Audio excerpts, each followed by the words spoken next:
It is my humble belief that late Lieutenant Colonel Michael Charles now sits among the angels. 1 year has passed since Mike left us. Many of you who were at his funeral will remember this outfit. I've kept it faithfully in honor of Mike.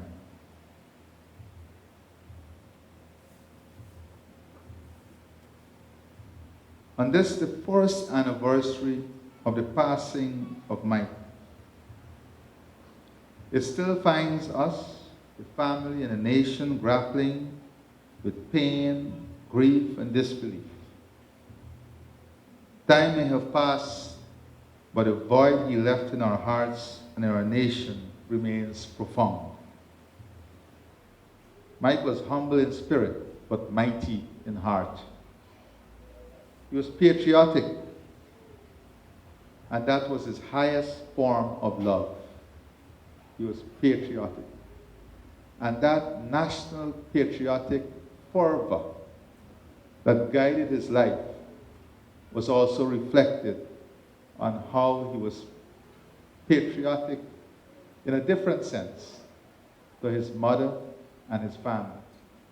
Mike was tall in stature, but he had a mighty spirit.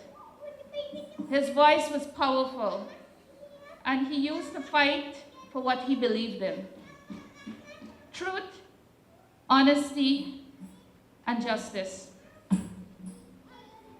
And often became the voice of those who felt unheard or helpless.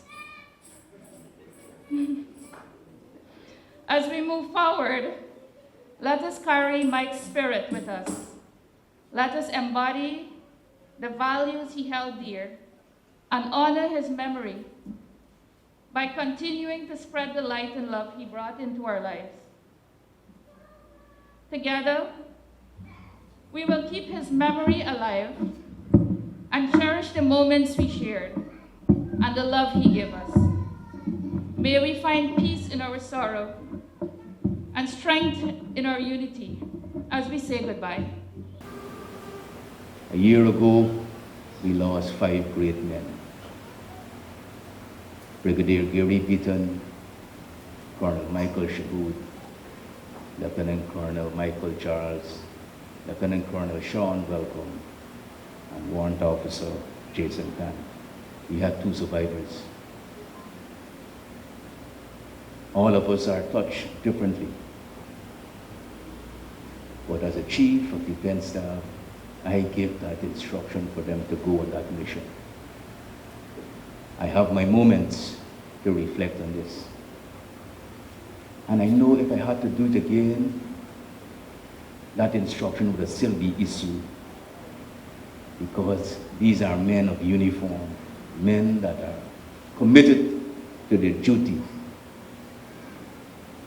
And I'm standing here before you today to tell you how proud I am of those men. And I'm proud of Lieutenant Colonel Michael Charles.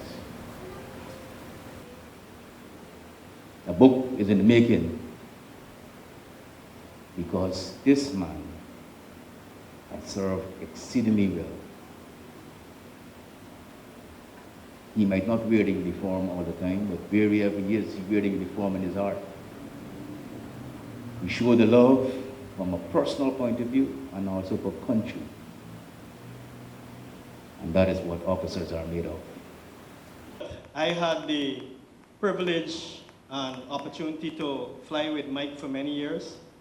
And I think my life, not just in aviation, but as a human being and as a person, is much richer because of it. It has been almost a year since that fateful day on which we lost our 5 heroes under the most tragic of circumstances, Lieutenant Colonel Charles amongst them. Our hearts were broken in the days to follow when our worst fears were confirmed the heart of our nation was broken as we came to grips with this new reality, that Lieutenant Colonel Michael Charles was no longer with us. It is said that time heals everything, and I know in this past year, his family, relatives, friends, and his colleagues across the spectrum of Guyana and the world have constantly fought that battle to indeed heal from this wound that was inflicted on that sad day. Mr. Weeks, Lieutenant Colonel Weeks, I want to tell you that whenever you stop to have coffee or see my mom, that means the world to her. She never lost a son. She might have lost a son, but she's gained a son. And I want you to know that on a personal level, my friend. And I know when you do that, you're representing yourself, your family, but you're representing the Guyana Defense Force and the people that run this country. So I want to tell you, thank you so much for that.